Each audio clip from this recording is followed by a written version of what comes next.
요한복음 8장 28절에서 32절 말씀 가지고 자유하십니까? 라는 제목으로 하나님 말씀 증거하겠습니다.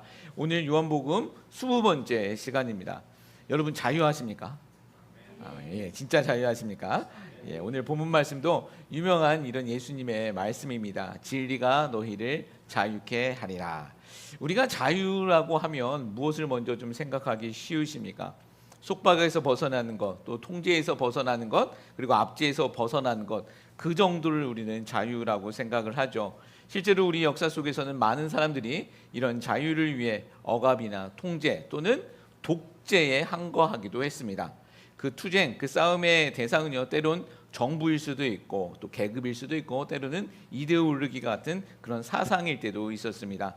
어떻게 보면 우리 인간 역사를 보면 이런 투쟁의 역사라고 말할 수도 있을 정도이죠. 또 이런 자유를 위한 항거와 투쟁은요, 민족과 민족 사이에서도 벌어지곤 합니다. 이런 것이 우리가 지금 벌어지고 있는 전쟁으로 종종 발견되어지고도 있는 모습입니다.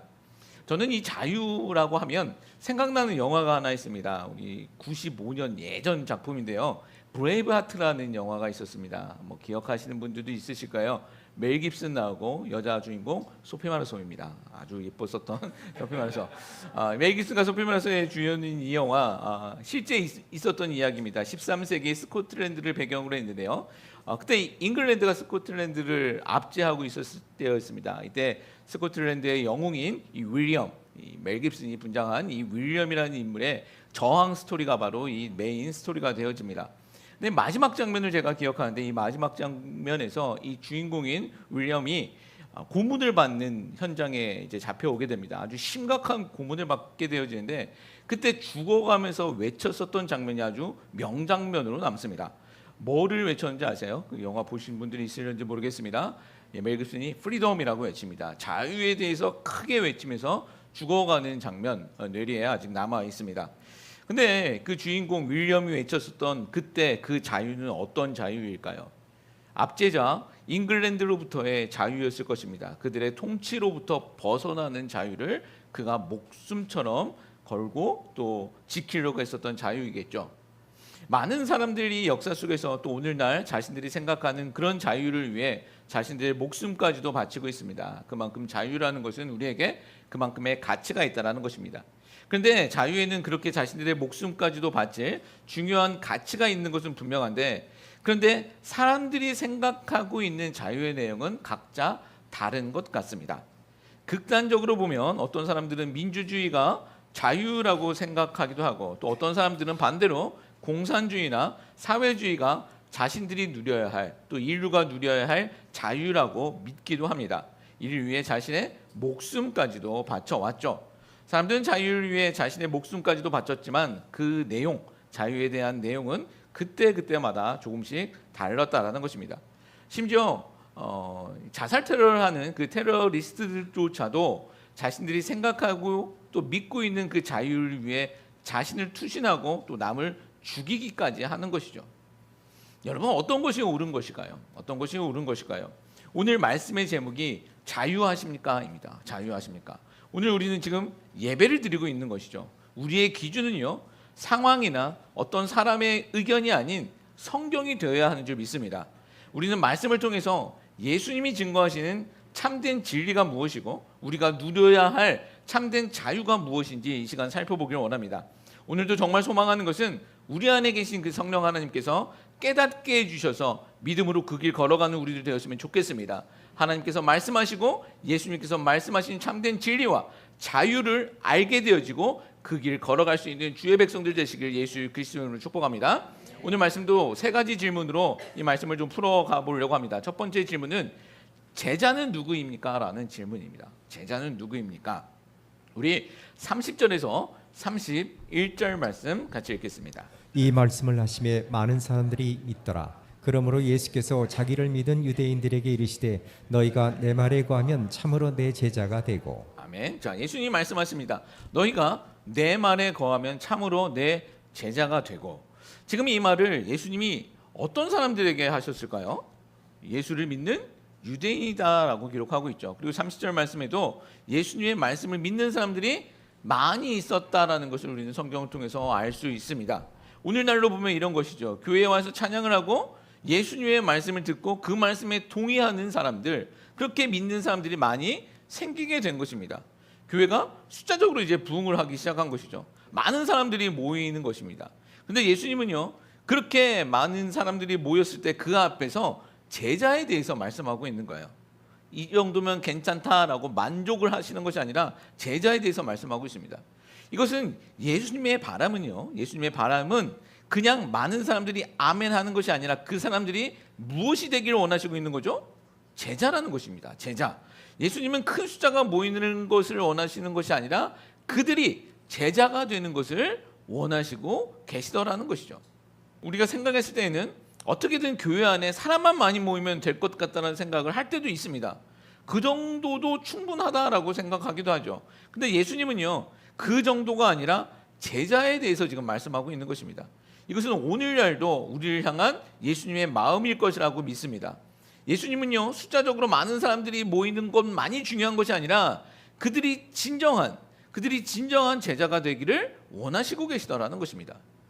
자, 그렇다면 예수님이 원하시고 말씀하시는 그 참된 제자라는 것, 예수님이 말씀하시는 그 제자라는 것은 어떤 사람을 말하는 것일까요? 예수님은 너희가 내 말에 거하면 너희가 제자가 될 것이라고 그 조건을 말씀하고 있습니다. 여기서 내 말은 예수님의 말씀입니다. 예수님의 말씀. 우리가 집중해 보아야 할 것은 거하다라는 이 단어입니다. 거하다라는 단어인데 이 단어 헬라어로 메노라는 단어를 쓰고 있습니다. 이것은 어떤 의미냐면 관계적인 의미를 가진 단어입니다. 계속 머무르다, 함께 살다라는 의미가 그 가운데 담겨 있습니다. 이것은 일시적인 감정이나 순간의 어떤 지적 동의가 아니라 우리의 삶 전체가 예수님의 말씀과 함께 가는 삶, 함께 살아가는 그 상태를 이야기하고 가르쳐주고 있는 것입니다. 예수님이 말씀하시고 있는 제자는 그냥 예수님을 따라다니는 사람이 아니라 예수님의 말씀 위에서 그 말씀대로 살아가는 사람들, 그 사람들을 제자라고 말씀하고 있는 것입니다. 오늘날로 보면 단순히 그냥 교회에 나와서 말씀 듣는 것만이 아니라 그 말씀대로 살고자 노력하는 사람들, 그런 사람들을 예수님이 원하시고 계시다라는 것이죠. 여러분, 물론 이것이 쉽지만은 않다라는 거 잘 아실 것입니다. 그러나 예수님은요, 우리가 주일에만 크리스찬이 되는 것이 아니라 일주일 내내 가정에서도 사회에서도 성도로 살아가려고 또 교회로 살아가려고 몸부림치는 그런 사람들이 되기를 원하시고 계시다라는 것이죠. 우리가 그런 제자의 삶을 살아가기를 원하시고 계신 것입니다. 제가 지난번에도 한번 말씀드렸었는데 어떤 분이 그러셨어요. 자기는 주일에 예배 드리고 나면 천국 갈 확신이 확실히 있다라는 것입니다. 주일 이렇게 예배 드리고 나면 오늘 죽어도 나는 천국 간다라는 것입니다. 그런데 수요일쯤 되면 그 확신이 사라진다라는 거예요. 그리고 금요일쯤 되면 나 이대로 죽으면 안 돼. 나 이대로 죽으면 안 돼. 그래서 자기는 죽어도 꼭 주일 예배 끝나고 죽어야 된다라고 이야기를 했습니다. 이렇게 이야기한 분이 나이 드신 분이 아니라 제가 청년사회 갔을 때 어떤 한 청년이 저에게 했던 말입니다. 근데 여러분, 우리도 그럴 때가 있지 않습니까? 이게 우리 솔직한 모습이 아닐까 생각되어집니다. 목사님, 저도 예배 끝나면 막 은혜가 충만한 것 같습니다. 그래서 밥도 잘 안 먹잖아요. 안 먹어도 배부릅니다. 다 이해가 되고 다 사랑스럽습니다. 그런데 이제 저녁 때쯤 되면 이제 마음이 바뀔 때가 있어요. 운전하고 나갈 때 운전 험하게 하는 사람 보면 속으로 욕하고 이게 우리의 솔직한 모습인 것 같습니다. 이게 어쩌면 우리의 수준인 것 같아요. 자, 그러면 이런 수준밖에 안 되는 우리가 어떻게 살아야 예수님이 원하시는 그 제자의 삶을 살 수 있는 겁니까? 예수님의 말씀에 거한다라는 것을 우리는 어떻게 실현해보고 실천해볼 수 있는 것일까요? 우리가 시행할 수 있는 가장 쉬운 것은요, 매일매일 그 하나님 말씀 앞에 우리의 삶을 노출시키는 것입니다. 우리가 아침마다 지금 큐티하고 있습니다. 큐티집 보신 분들 아시겠지만 묵상하는데 길어봤자 10분 정도밖에 되지 않습니다. 그리고 뭐 묵상집 잘 못 읽으실 것 같으면 핸드폰 그 어플로라도 우리는 얼마든지 묵상할 수 있는 그런 시대를 살아가고 있죠. 플레이 누르면 10분 정도면 충분한 그런 삶을 살아가고 있습니다. 여러분, 근데 그게 아침마다 잘 안 되시죠? 안 됩니다. 우리 안에 연약함이 있기 때문입니다. 우리는 구원받았지만 여전히 우리 안에는 그 연약함이 있어서 하나님 말씀 듣는 것보다 다른 유튜브 듣는 것이 훨씬 더 좋습니다. 뭐 솔직히 아침에 일어나서 유튜브 10분 넘게 다 보실 거라고 저는 생각을 하는데, 이게 보시지 말라는 것이 아니라 먼저 10분을 하나님의 말씀으로 한번 그 하루를 시작해 보자라는 것이죠. 뭐 당장 제자가 되어서 엄청난 사역을 하자, 그런 거는 어렵습니다. 하나님이 갑자기 너 뭐 다 정리하고 선교 나가, 이렇게 우리에게 말씀하시는 것도 아니잖아요. 그러나 오늘 주어진 하루를 우리가 하나님 말씀으로 시작하고 찬양 속으로 따라하면서 기도하면 우리가 조금씩이나마 예수님이 원하시는 제자의 삶을 살아가게 될 줄 믿습니다. 디트리 보네퍼라는 목사님 아마 아실 것입니다. 우리가 좋아하는 찬양 선한 능력으로를 작시하신 분입니다. 이 찬양은 목사님이 죽기 전에 약혼자에게 쓰셨던 편지의 내용입니다. 이 목사님이 나치 시대의 히틀러를 반대하시다가 39살의 나이에, 젊은 나이에 사형을 당하시게 되어집니다. 2차 대전이 끝나기 종전 한 3개월 전쯤에 사형당합니다. 이 마지막 때 히틀러가 발악을 했잖아요. 많은 사람들을 처형했는데 이때 사형당하셨습니다. 근데 이분의 사상 저는 다 동의하지는 못합니다. 그런데 이 목사님이 이런 말씀을 하신 것은 기억합니다. 은혜는 값싼 것이 아닙니다. 하나님의 은혜는 우리를 제자로 부르십니다. 우리가 은혜를 받았다면 그 부르심에 순종할 수 있어야 합니다. 이게 이 목사님의 말씀이었습니다.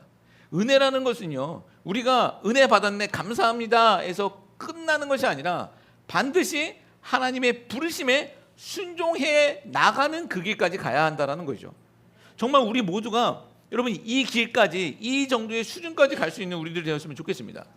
여러분, 은혜를요 우리의 감정으로만 머무르게 해서는 안 됩니다. 감정은요 아주 쉽게 잊혀집니다. 우리가 눈물 흘리는 것, 사실 눈물 흘리는 것 우리 드라마 보면서도 얼마든지 울 수 있습니다. 그렇죠? 주일에 있었던 감정은요 월요일, 아니 주일 저녁 때쯤이면 다 잊어먹을 수도 있습니다. 여러분, 그러나 참된 은혜가 우리에게 있다면 우리가 하나님 말씀 안에 거하려고 노력해야 한다는 것이죠. 여러분, 이것이 어떻게 가능한 일입니까? 하나님 말씀을 우리에게 노출해야 된다는 것입니다. 하나님 말씀 앞에 우리의 인생을 노출해야 된다는 거죠. 하나님의 말씀을 읽고 듣고 오늘 나에게 말씀하시는 것이 무엇인지 한번 아침마다 곰곰이 한번 생각해 보시자라는 것입니다. 그리고 그 말씀 앞에 우리에게 하신 말씀이 깨달아지는 것이 있다면 조금씩이나마 할 수 있는 것이나마 순종해 보자라는 것입니다. 일주일에 다 못해도 상관없습니다. 하루라도, 일주일에 한 번만이라도 그렇게 살아볼 수 있고 그렇게 노력할 수 있는 우리가 되었으면 좋겠습니다. 신앙은요 그렇게 내가 할 수 있는 것을 조금씩 해보면서 성장해지는 것입니다. 이게 말씀 안에 거하는 삶이고요, 제자의 삶이라는 것입니다. 정말 우리가 그래서 매일매일이 예수님의 말씀과 함께 살아갈 수 있는 은혜가 넘쳐났으면 좋겠고, 그렇게 조금씩이나마 예수님이 원하시는 그 제자의 삶이 우리의 인생 가운데 드러나는 우리 모두가 되시기를 예수님의 이름으로 축복합니다. 자, 두 번째 질문, 진리는 무엇인가입니다. 진리는 무엇인가? 결론부터 말씀드리자면 예수님만이 참 진리가 되시는 것입니다. 우리 32절 말씀 같이 읽겠습니다. 진리를 알지니 진리가 너희를 자유롭게 하리라. 유명 말씀이죠. 예수님은 자신의 말에 거하면 너희가 제자가 될 것이고 또 너희가 진리를 알게 될 것이라고 말씀하고 있습니다. 여기서 예수님이 말씀하신 이 진리라는 것 무엇일까요? 먼저 세상이 말하고 있는 진리가 무엇인지를 우리가 먼저 좀 생각해 볼 필요가 있는 것 같습니다. 세상이 말하고 있는 진리는 무엇입니까? 이성적으로는요, 검증된 지식이나 정보를 진리라고 합니다. 변하지 아니하는 진리라고 하죠. 그리고 종교나 철학에서는 도덕적 교훈이나 삶의 지혜를 진리라고 말하고 있습니다. 물론 이런 것들 우리에게 필요한 거죠. 그런데 예수님이 말씀하신 진리는 무엇일까? 예수님이 말씀하신 진리는요, 인간을 자유케 하는 진리입니다. 이게 진리의 역할이라는 것이죠. 우리의 역사, 어느 시대보다도 많은 지식이나 우리는 많은 정보를 가지고 살아가고 있는 그런 시대를 살아가고 있습니다. 우리가 가지고 있는 지식이나 정보는 사실 너무나도 많죠. 우리가 감당할 수 없을 정도로 많습니다. 우리는 정말 빨리 변하고 있는 그런 사회를 살아가고 있습니다. 우리 셀폰에는 지금이라도 수없이 많은 정보를 우리는 찾아낼 수도 있죠. 도덕적 교훈이나 삶의 지혜도 지식이나 정보로 다 검색할 수 있고 또 알 수 있는 우리는 그런 시대를 살아가고 있습니다. 도서관 갈 필요도 없는 시대이죠. 성경도 이게 어플로 들을 수 있는 아주 그런 시대에 살아가고 있습니다. 불과 10몇 년 전만 해도 상상할 수 없는 시대를 우리는 살아가고 있는 것입니다. 무서울 정도로 이 세대는 빨리 변하고 있습니다. 불과 1년도 안 돼서 AI라는 것이 대중화되어서 우리 손아귀에 놓여 있습니다. 근데 우리는 이런 질문을 이런 시점에서 한번 해볼 필요가 있는 것 같습니다. 그렇게 편리한 세상을 우리는 살아가고 있지만 그러면 세상은 더 행복해졌냐라는 거죠. 여러분도 행복해졌을까요? 그리고 앞으로 더 편리한 세상은 우리에게 옵니다. 그러면 더 이 세상에서 사람들은 더 행복해질까요? 앞으로도 수없이 많은 자료와 정보는 내 손 안에 들어올 텐데 그러면 우리 삶이 행복해지냐라는 거죠. 그러나 우리는요 분명히 아실 거예요. 편리해지는 것과 행복해지는 것은 다른 것입니다. 통계를 보니 우리 조국 대한민국이 OECD 국가에서 20년째 1위를 달리는 항목이 있어요. 여러분 뭘 것 같습니까? 자살률이에요. 자살률. 작년에 하루에 한 40명씩 우리 조국 대한민국에서 안타까운 선택을 했다고 합니다. 생각해보면 한국은요 점점 더 편한 시대를 살아가고 있지 않습니까? 저도 실제로 어려서 잘 체감하지 못하지만 저희 부모님 세대, 어르신 세대는 한국이 참 경제적으로 어려울 때부터 그 발전상을 모두 다 보셨던 세대들이 있습니다. 70년대, 80년대, 90년대 그때 사회생활 하신 분들 그때 참 힘들었다고 말씀하시곤 하지 않습니까? 근데 그런 대한민국이 2000년을 기점으로 해서 한국은 엄청난 발전을 했습니다.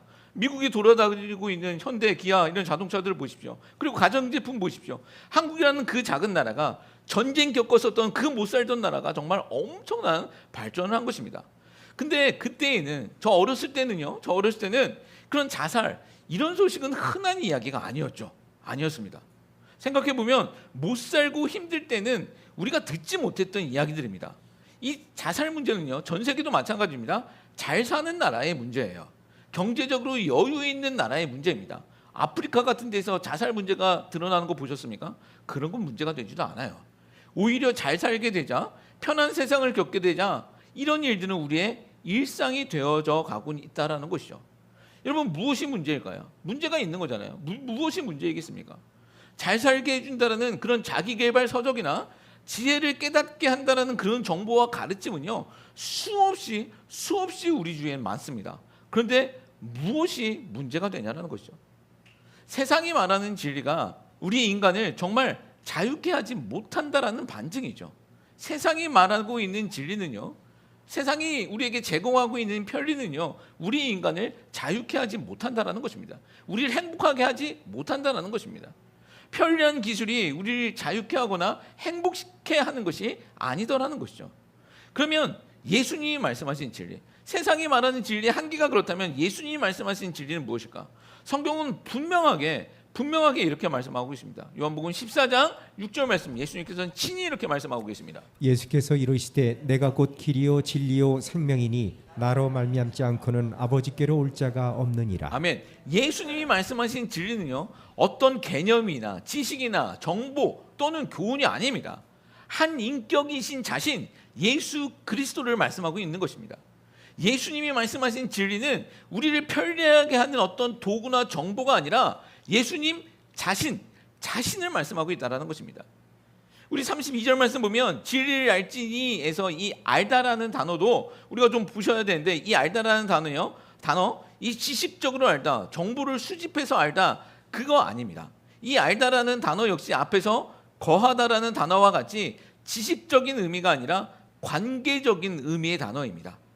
지금 헬라어로 쓰여 있지만 구약의 히브리어로는요 이 알다라는 단어를 야다라는 단어를 사용하고 있는데, 이 야다라는 단어는요 부부간에 같이 살면서 아는 이라는 그런 의미가 있습니다. 부부간에 같이 몸 부딪히면서 살 부딪히면서 알아가는 것, 그런 의미가 이 알다라는 단어라는 것입니다. 우리가 부부간의 관계 속에서 우리가 책으로 부부를 아는 거 아니잖아요. 같이 부딪히면서 알아가는 거죠. 살아가면서 아는 것, 이 안다라는 단어가 지금 예수님이 말씀하신 그 단어입니다. 그때 사용하는 단어입니다. 예수님께서 말씀하신 진리라는 것은요 이 세상이 말하고 있는 수많은 정보나 지식 혹은 인생을 잘 사는 방법, 그 정도 수준이 아니라 그 진리, 예수님이 말씀하신 진리는 예수님 자신이신 것이죠. 예수님은 단순히 그냥 내가 진리를 가르치겠다라고 말씀하시는 것이 아니라 내가 곧 진리다라고 말씀하고 있는 것입니다. 예수님이 진리이시고 그분과의 관계 속에서 그 진리를 알아갈 때, 예수님을 알아갈 때 우리는 비로소 참된 자유, 참된 행복을 경험하게 된다는 것이죠. 여러분, 지식은 많아졌지만 사람들은 더 외롭고 그 심정은 무너지고 있습니다. 그런 시대이지 않습니까?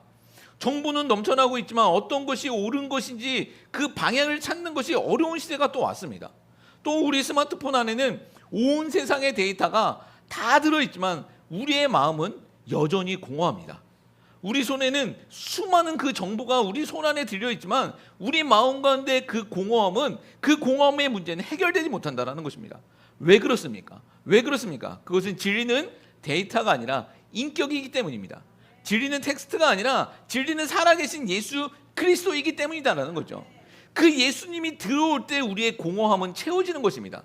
그 공허함에 아무리 많은 데이터가 들어간다 할지라도, 어떤 다른 신들이 들어간다 할지라도 그 공허함은 우리가 채울 수 없는 것이죠. 예수님이 우리와 함께 할 때, 우리 안에 들어올 때, 그 진리 대신 예수님이 우리 안에 들어올 때 그 진리 대신 예수님이 우리를 죄에서, 그리고 근본적인 두려움에서, 또 절망에서, 정죄에서 자유롭게 하신다라는 것이죠. 오늘 이 자리에 있는 우리 여러분들, 어떤 진리를 붙잡고 살아가고 계십니까? 참된 진리, 우리 주 예수님 붙잡고 살아가며 소망할 수 있는 우리들이 되었으면 좋겠습니다. 자, 세 번째는 참된 자유는 무엇인가입니다. 참된 자유는 무엇인가? 이것도 결론부터 말씀드리자면 하나님의 뜻대로 살아가는 것이 참된 자유입니다. 세상은 자유를 구속이나 간섭이 없이 내가 원하는 대로 사는 것, 이것을 자유라고 말합니다. 근데 여러분 한번 생각해 보시죠. 정말 우리가 어떠한 구속이나 간섭 없이 내 마음대로 살아갈 수 있습니까? 저는 어렸을 때 진리가 너희를 자유케 하리라는 이 말이 정말 이해가 되지 않았습니다. 내가 기독교인으로 살아가려고 하면 할수록 나에게는 점점점 더 많은 규제들이 따랐기 때문입니다. 생각해 보시죠. 우리가 기독교인으로 살아가려고 한다면 내 마음대로 할 수 있는 것이 많습니까? 아니면 하지 말아야 될 것들과 해야 할 그런 규제들이 더 많습니까? 오늘 우리 한번 생각해 보시면, 오늘 우리 당장 예배에 나와 예배 드리고 있습니다. 우리 시간을 내야 합니다. 그것만입니까? 우리 물질도 헌금으로 드리고 있습니다. 주일에 당장 해야 할 것들이 많지 않습니까? 평일에는 또 어떻습니까? 뭐 간단하게 술, 담배 문제, 이런 것도 세상 사람들은 그냥 쉽게 하는데 우리는 못 하잖아요. 안 하려고 노력하지 않습니까? 해도 이제 숨어서 해야 되는, 저도 그랬던 것 같습니다. 그렇다면 이게 과연 자유일까입니다. 내가 성경을 알면 알수록 하지 말아야 할 것들과 해야 할 것들이 점점 더 많아지는 것을 경험하게 되어지는데, 이것이 과연 자유일까? 이것은 저는 속박이다라고 생각을 했던 것이죠. 진리를 알면 알수록 나는 더 속박당하는구나 라고 생각을 했습니다. 그렇지 않습니까? 우리가 크리스찬으로 살려고 하면 할수록 규제는 점점점 더 많아집니다. 나한테 이 못되게 구는 사람 막 욕하고 싶은데도 성경은 욕하지 말라라고 말씀하고 있어요.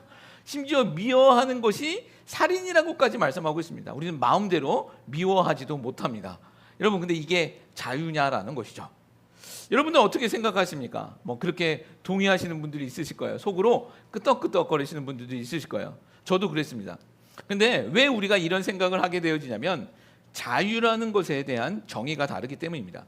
사람들이 생각하는 자유는, 세상 사람들이 생각하는 자유는 구속이나 간섭이 없이 내가 원하는 대로 살아가는 것, 내 마음대로 살아가는 것, 이것이 자유입니다. 우리가 생각하고 있는 자유도 그런 개념 가운데 있다면 이 말씀을 이해하지 못하는 것입니다. 그러나 우리는요, 우리 생각이 아닌 성경이 말하고 있는 것을 우리는 알아야겠죠. 우리가 성도고 또 그리스도인이기 때문입니다. 앞서 제가 영화 그 브레이브하트에 대해서 잠깐 말씀드렸습니다. 이 주인공 윌리엄은요, 잉글랜드의 폭정에 대항하여 자유를 외치며 싸우다 죽었습니다. 자, 그러면 이 윌리엄이 외친 자유는 정말 구속이나 간섭이 없는 그런 상태를 말하는 것일까요? 그의 바람대로 잉글랜드가 스코틀랜드 땅을 떠나게 되어진다면 스코틀랜드 사람들은 어떻게 되는 것일까요? 잉글랜드의 통제를 분명히 받지 않습니다. 그러면 그냥 마음대로 사는 걸까요? 아니죠. 자기 나라인 스코틀랜드의 통제 아래로 들어가게 되는 것입니다. 윌리엄이 목숨 걸고 지키려고 했었던 자유 역시 아무렇게나 마음대로 살자라는 것을 말하지 않는 거죠. 만약 그런 것이 자유라면 사실 그런 세상이 온다면 그건 짐승들의 세상이죠. 지금도 우리가 내 마음대로 아무 데서나 화장실 가고 뭐 마음대로 길 건너고 돈 내기 싫다고 마트에서 먹고 자고 마음대로 한다면 여러분 이것을 우리는 자유라고 하지 않습니다. 이것은 무법이죠. 무법입니다. 이건 짐승들의 세계입니다. 윌리엄이 있었던 자유도요. 자기 민족인 스코틀랜드의 법 아래 들어간 것 그것을 자유라고 한 것입니다. 통제가 있다라는 거예요. 저는 이것이 마찬가지라고 생각하는 것이 예수님이 말씀하신 자유도요. 내 마음대로 한 것, 내가 구원받았으니까 내 마음대로 살아가는 것 이것을 자유라고 말하는 것이 아니라는 것이죠. 그것은 무법이에요. 그렇다면 무엇이 예수님이 말씀하신 자유일까? 하나님의 법 안으로 들어가는 것, 하나님의 뜻 안으로 들어가는 것 그것을 자유라고 한다라는 것이죠. 다시 말씀드릴게요. 우리 마음대로 사는 것이 성경에서 말하고 있는 자유가 아니라 예수님이 말씀하신 자유는요. 하나님의 그 법 아래로 들어가는 것입니다. 하나님의 그 뜻 안으로 들어가는 거예요. 그리고 그 뜻과 법을 즐기며 살아가는 것 그것이 자유이고 참된 행복이라는 것입니다. 요 근래 우리 LA 교포사회에서 이슈가 된 게 있어요. 우리 손흥민 선수가 LA 이 축구팀에 이제 들어왔죠. 저는 이게 별 사실은 관심이 없어요. 제가 아는 손 씨라고는 손오공밖에 없어요. 여하튼 이 며칠 전 이 손흥민 선수가 LA 다저스 경기에서 시구를 했다라고 아주 뉴스에서 많이 나오더라고요. 공을 그 사람이 던진 거예요. 공을 던진 거. 근데 우리 손흥민 선수는 축구 선수잖아요. 축구 선수면 잘하는 게 뭐예요? 발로 차야 되는데 왜 거기서 손으로 던져서 시구를 했습니까? 왜 그랬을까요? 이 멍청한 질문이지만 그게 야구의 룰이기 때문이죠. 손으로 던지는 게 야구의 법입니다. 야구 선수들은요, 그 야구를 즐기기 위해서 그 야구의 룰 안으로 들어와 그 안에서 플레이하는 것이죠. 그게 야구의 자유이고 또 야구의 즐거움이 되는 것입니다. 아무도 야구의 그 룰을 압제나 뭐 독재나 속박이라고 하지 않습니다. 그것 때문에 막 우리 데모하고 그러지 않잖아요. 그 룰 안에 있을 때 야구를 즐기며 또 플레이할 수 있는 것입니다. 야구를 즐기기 위해서는요. 아무리 뭐 축구 황제라 할지라도 야구의 룰 안으로 들어와야 되는 거죠. 왜? 자유도 마찬가지라는 것입니다. 예수님이 말씀하신 자유 역시 그런 것입니다.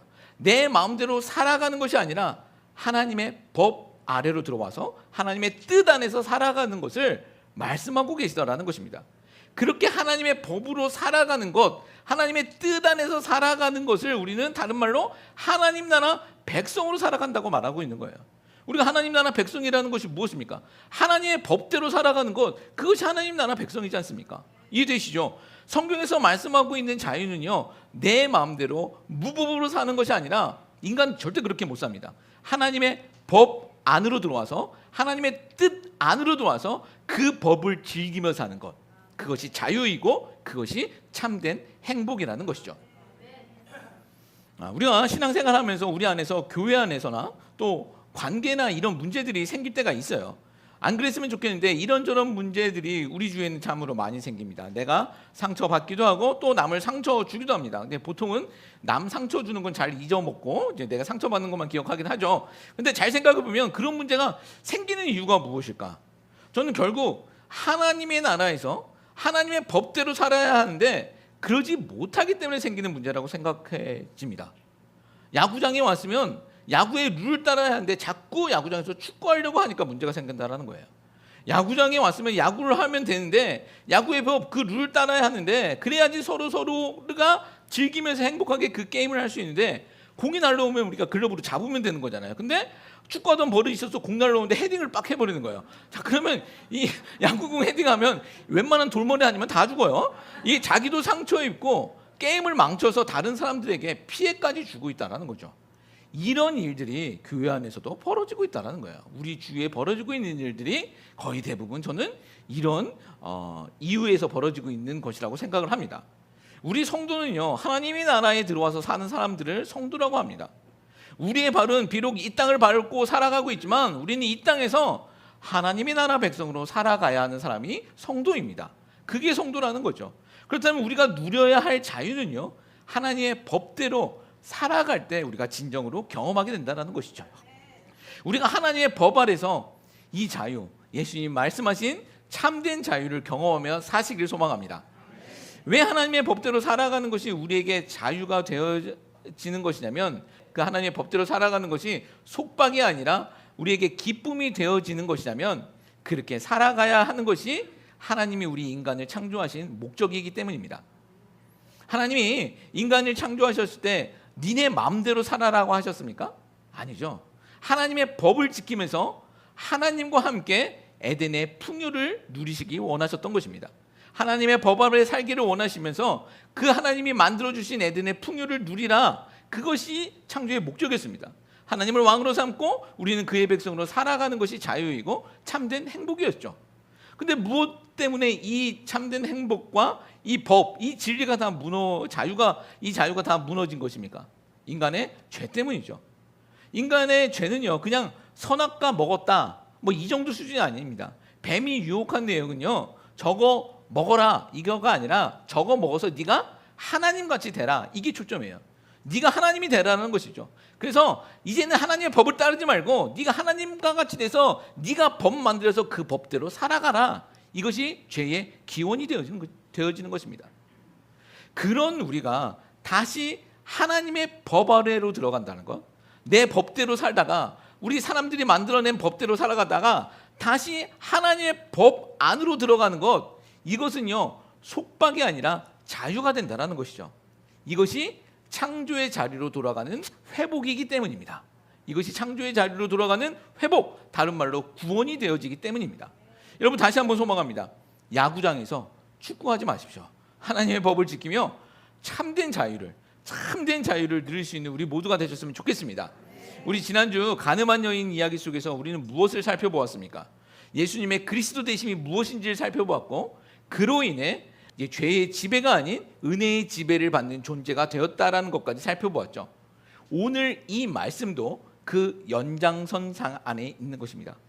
이스라엘은요, 그리스도가 오셔서 로마를 무찌르고 자기들을 세상에 높이 세울 것이라고 기대를 했습니다. 그러나 그리스도이신 예수님이 보여주시는 것은 죄 용서 사건이었습니다. 예수님이 오셔서 보이신 것은 그 가늠한 여자를, 그렇게 죽을 수밖에 없는 인생을 살려주십니다. 그리고 그 여인에게 이렇게 말씀하시는 거죠. 다시는 죄를 짓지 마라. 이것은 이제는 은혜의 지배 아래, 죄의 지배가 아닌 은혜의 지배 아래 살게 되었다라는 것을 선언하시는 것이죠. 그리고 이 이야기는 2000년 전 여인의 이야기가 아니라 오늘날 우리의 이야기라고 말씀드렸지 않습니까? 우리가 예수님 때문에 은혜의 지배 아래, 하나님의 법 아래 들어갈 수 있는 존재가 되었다라는 것입니다. 이 이야기가 오늘 말씀 속에서는 이렇게 표현되는 것이죠. 진리가 너희를 자유케 하리라. 우리 인간이 참된 자유, 은혜의 지배를 받을 수 있는 것은, 하나님 나라 백성으로 살 수 있는 것은 단 하나의 이유입니다. 바로 우리 주 그리스도 예수님 때문이라는 것이죠. 잊지 마시기 바랍니다. 세상이 주는 자유는요, 아무리 화려해 보여도요, 그 끝은요 사망입니다. 그러나 예수님이 주시는 자유는 그 끝이 거룩이고 생명인 줄 믿습니다. 다시 한번 소망합니다. 예수님을 통해 참된 자유를 하나님의 법 아래서 그 법을 즐거워하는 우리 모두가 되시기를 예수 그리스도의 이름으로 축복합니다. 오늘 우리 세 가지 질문으로 이 말씀을 살펴보았습니다. 첫 번째는, 제자는 누구입니까? 말씀에 거하는 삶이 제자가 되는 길입니다. 그리고 두 번째는, 진리는 무엇입니까? 예수님만이 진리가 되십니다. 그리고 세 번째, 참된 자유는 무엇입니까? 하나님의 뜻대로 살아가는 것입니다. 세상은 자유를 내 마음대로 사는 것이다 라고 말하고 있지만, 성경은 말씀하고 있습니다. 참된 자유는 하나님의 법 아래서 하나님의 뜻대로 그것을 즐기며 사는 것입니다. 그것이 창조의 목적이고, 타락한 우리를 회복시키시기 위해 이 땅에 오신, 예수님이 이 땅에 오신 이유가 되는 것입니다. 우리를 진정 자유롭게 하는 길은요, 세상이 말하는 어떤 시스템이나 이데올로기, 그런 방법이 아니라 예수님 안에 거하고 그분의 말씀을 따라 사는 삶이라는 것 잊지 아니하시는 우리들 되었으면 좋겠습니다. 그래서 오늘 저는 이런 도전을 드리고 싶습니다. 말씀에 거하십시오. 하나님의 말씀으로 하루를 시작해 보십시오. 그래서 예수님과 인격적인 교제를 나누시기 바랍니다. 그러면 그 진리 되신 예수님께서 우리가 기쁨으로 기쁨으로 하나님의 법 안에서 하나님의 뜻을 즐기며 살아갈 수 있게끔 하는 그 능력을 허락하여 주실 줄 믿습니다. 하나님의 법 아래 살아가는 건 우리 힘으로 살아가는 거 아닙니다. 예수 그리스도께서 능력 주셔야 가능한 것입니다. 그 예수님께서 우리에게 어떻게 능력 주시냐? 그 예수님 우리가 모시고 살아갈 때, 하나님의 말씀 위에 우리의 삶이 놓여 있을 때 그 예수님께서 우리에게 그런 능력 주실 줄 믿습니다. 잊지 마시기 바랍니다. 세상이 주는 자유는요, 결국 사망으로 가는 것이지만 예수님이 주시는 자유는 생명과 거룩으로 우리를 이끕니다. 예수님이 이렇게 말씀하셨습니다. 너희가 내 말에 거하면 참으로 내 제자가 되고 진리를 알지니 진리가 너희를 자유롭게 하리라. 그 자유 누리며 살아갈 수 있는 우리 모두가 되시기를 예수 그리스도의 이름으로 축복합니다.